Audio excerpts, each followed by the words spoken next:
Genesis chapter 41. Then it came to pass at the end of 2 full years that Pharaoh had a dream, and behold, he stood by the river. Suddenly there came up out of the river 7 cows, fine-looking and fat, and they fed in a meadow. Then behold, 7 other cows came up after them out of the river, ugly and gaunt, and stood by the other cows on the bank of the river. And the ugly and gaunt cows ate up the 7 fine-looking cows and fat cows. So Pharaoh awoke. He slept and dreamed a second time, and suddenly 7 heads of grain came up on one stalk, plump and good. Then behold, 7 thin heads, blighted by the east wind, sprang up after them. And the 7 thin heads devoured the 7 plump and full heads. So Pharaoh awoke, and indeed it was a dream. Now it came to pass in the morning that his spirit was troubled, and he sent and called for the magicians of Egypt and all its wise men. And Pharaoh told them his dreams, but there was no one who could interpret them for Pharaoh. Then the chief butler spoke to Pharaoh, saying, I remember my faults this day, when Pharaoh was angry with his servants, and put me in custody in the house of the captain of the guard, both me and the chief butler. We each had a dream in one night. He and I, each of us dreamed according to the interpretation of his own dream. Now there was a young Hebrew man with us there, a servant of the captain of the guard, and we told him, and he interpreted our dreams for us. To each man he interpreted according to his own dream. And it came to pass, just as he interpreted for us, so it happened. He restored me to my office, and he hanged him. Then Pharaoh sent and called Joseph, and they brought him quickly out of the dungeon, and he shaved and changed his clothing, and came to Pharaoh.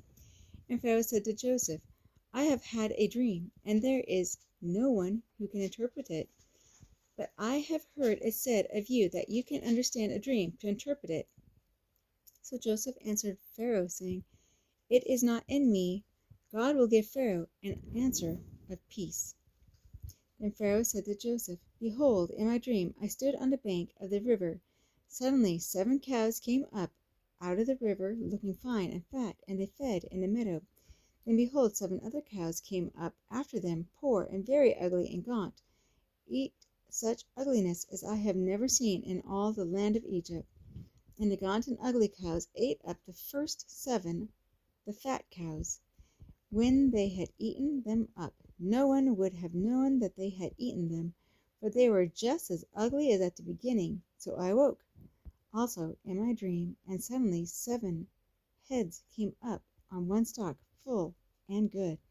Then behold, 7 heads, withered, thin, and blighted by the east wind, sprang up after them, and the thin heads devoured the 7 good heads.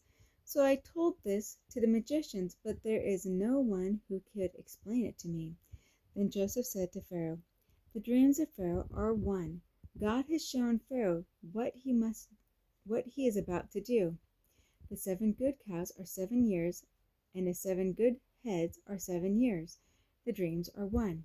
And the 7 thin and ugly cows, which came up after them, are 7 years. And the 7 empty heads, blighted by the east wind, are 7 years of famine. This is the thing which I have spoken to Pharaoh. God has shown Pharaoh and what he is about to do. Indeed, 7 years of great plenty will come throughout all the land of Egypt. But after them 7 years of famine will arise, and all the plenty will be forgotten in the land of Egypt, and the famine will deplete the land. So the plenty will not be known in the land because of the famine following, for it will be very severe. And the dream was repeated to Pharaoh twice, because the thing is established by God, and God will shortly bring it to pass. Now therefore let Pharaoh select a discerning and wise man, and set him over the land of Egypt. Let Pharaoh do this, and let him appoint officers over the land to collect 1/5 of the produce of the land of Egypt in the 7 plentiful years, and let them gather all the food of those good years that are coming, and store up grain under the authority of Pharaoh, and let them keep food in the cities. Then that food shall be as a reserve for the 7 years of famine which shall be in the land of Egypt, that the land may not perish during the famine. So the advice was good in the eyes of Pharaoh and in the eyes of all his servants. And Pharaoh said to his servants, Can we find such a one as this, a man in whom is the Spirit of God? Then Pharaoh said to Joseph, Inasmuch as God has shown you all this, there is no one as discerning and wise as you. You shall be over my house, and all my people shall be ruled according to your word. Only in regard to the throne will I be greater than you. And Pharaoh said to Joseph, See, I have set you over all the land of Egypt. Then Pharaoh took his signet ring off his hand and put it on Joseph's hand, and he clothed him in garments of fine linen, and put a gold chain around his neck. And he had him ride in the second chariot which he had, and they cried out before him, Bow the knee! So he set him over all the land of Egypt. Pharaoh also said to Joseph, I am Pharaoh, and without your consent no man may lift his hand or foot in all the land of Egypt. And Pharaoh called Joseph's name Zaphenath-paneah, and he gave him as a wife Asenath, the daughter of Potiphar, priest of On. So Joseph went out over all the land of Egypt. Joseph was 30 years old when he stood before Pharaoh, king of Egypt, and Joseph went out from the presence of Pharaoh, and went throughout all the land of Egypt. Now in the 7 plentiful years the ground brought forth abundantly. So he gathered up all the food of the 7 years which were in the land of Egypt, and laid up the food in the cities. He laid up in every city the food of the fields which surrounded them. Joseph gathered very much grain as the sand of the sea until he stopped counting, for it was immeasurable. And to Joseph were born 2 sons before the years of famine came, whom Asenath, the daughter of Potiphar, priest of On, bore to him. Joseph called the firstborn Manasseh, for God has made me forget all my toil and all my father's house. And the name of the second he called Ephraim, for God has caused me to be fruitful in the land of my affliction. Then the 7 years of plenty, which were in the land of Egypt, ended, and the 7 years of famine began to come. As Joseph had said, the famine was in all lands, but in the land of Egypt there was bread. So when all the land of Egypt was famished, the people cried to Pharaoh for bread. Then Pharaoh said to all the Egyptians, Go to Joseph, whatever he says to you, do. The famine was over all the face of the earth, and Joseph opened all the storehouses, and sold to the Egyptians, and the famine became severe in the land of Egypt. So all the countries came to Joseph in Egypt to buy grain, because the famine was severe in all lands. When Genesis chapter 42. When Jacob saw that there was grain in Egypt, Jacob said to his sons, Why do we look at one another? And he said, Indeed, I have heard that there is grain in Egypt. Go down to that place and buy for us there, that we may live and not die. So Joseph's 10 brothers went down to buy grain in Egypt. But Jacob did not send to Joseph's brother Benjamin with his brothers, for he said, Lest some calamity befall him. And the sons of Israel went to buy grain among those who journeyed, for the famine was in the land of Canaan. Now Joseph was governor over the land, and it was he who sold to all the people of the land. And Joseph's brothers came and bowed down before him with their faces to the earth.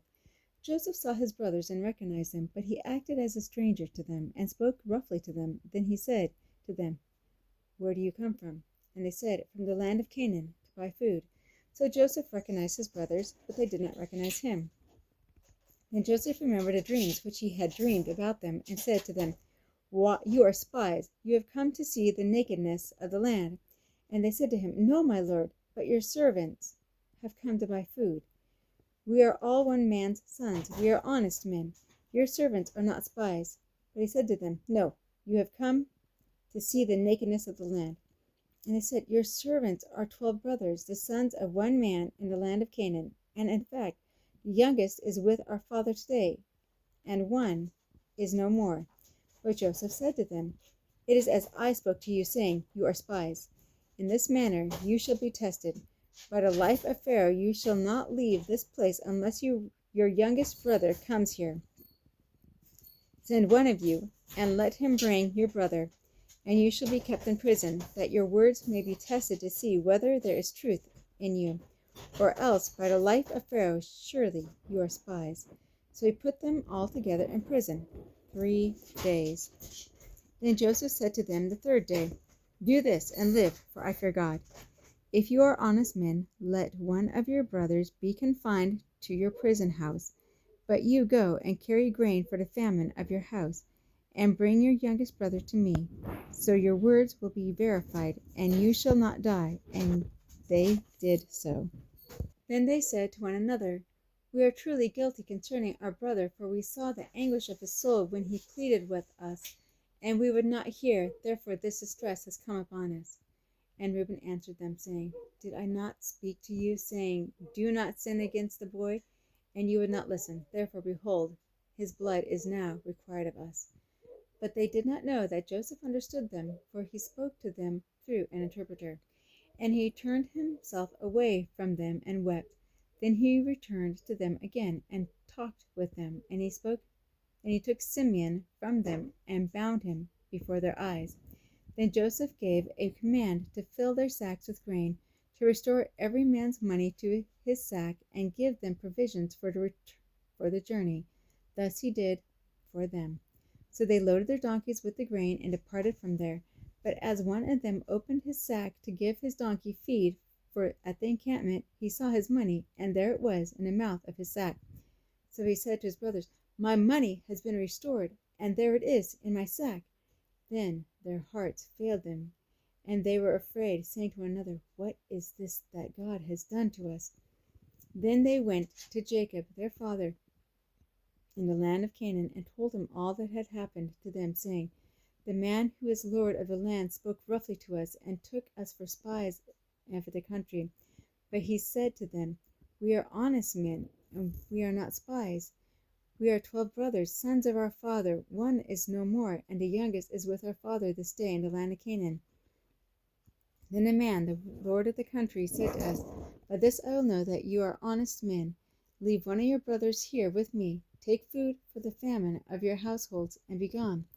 And bring your youngest brother to me, so I shall know that you are not spies, but that you are honest men. I will grant your brother to you, and you may trade in the land. Then it happened, as they emptied their sacks, that surprisingly each man's bundle of money was in his sack. And when they and their father saw the bundles of money, they were afraid. And Jacob their father said to them, You have bereaved me. Joseph is no more, Simeon is no more, and you want to take Benjamin? All these things are against me. Then Reuben spoke to his father, saying, Kill my 2 sons, if I do not bring him back to you, and put him in my hands, and I will bring him back to you. But he said, My son shall not go down with you, for his brother is dead, and he is left alone. If any calamity should befall him along the way in which you go, then you would bring down my gray hair with sorrow to the grave. Matthew 12:1-23. At that time Jesus went through the grain fields on the Sabbath, and his disciples were hungry, and began to pluck heads of grain to eat. And when the Pharisees saw it, they said to him, Look, your disciples are doing what is not lawful to do on the Sabbath. But he said to them, Have you not read what David did when he was hungry, and he and those who were with him? How he entered the house of God and ate the showbread, which was not lawful for him to eat, nor for those who were with him, but only for the priests. Or have you not read the law, that on the Sabbath the priests in the temple profane the Sabbath and are blameless? Yet I say to you that in this place there is one greater than the temple. But if you had known what this means, I desire mercy and not sacrifice, you would not have condemned the guiltless. For the Son of Man is Lord even of the Sabbath. Now when he had departed from there, he went into their synagogue. And behold, there was a man who had a withered hand. And they asked him, saying, Is it lawful to heal on Sabbath? That he might accuse him. Then he said to them, What man is there among you who has 1 sheep, and if it falls into a pit on the Sabbath, will not lay hold of it and lift it out?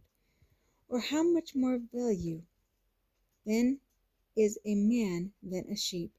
Therefore it is lawful to do good on the Sabbath. Then he said to the man, Stretch out your hand. And he stretched it out, and it was restored as whole as the other. Then the Pharisees went out and plotted against him, how they might destroy him. But when Jesus saw it, he withdrew from there, and great multitudes followed him, and he healed them all. Yet he warned them not to make him known, that it might be fulfilled which was spoken by Isaiah the prophet, saying, Behold, my servant whom I have chosen, my beloved, in whom my soul is well pleased. I will put my spirit upon him, and he will declare justice to the Gentiles. He will not quarrel, nor cry out, nor will anyone hear his voice in the streets. A bruised reed he will not break, and smoking flax he will not quench, till he sends forth justice to victory, and in his name Gentiles will trust. Then one was brought to him who was demon-possessed, blind and mute, and he healed him, so that the blind and mute man both spoke and saw. And all the multitudes were amazed, and said, Could this be the son of David?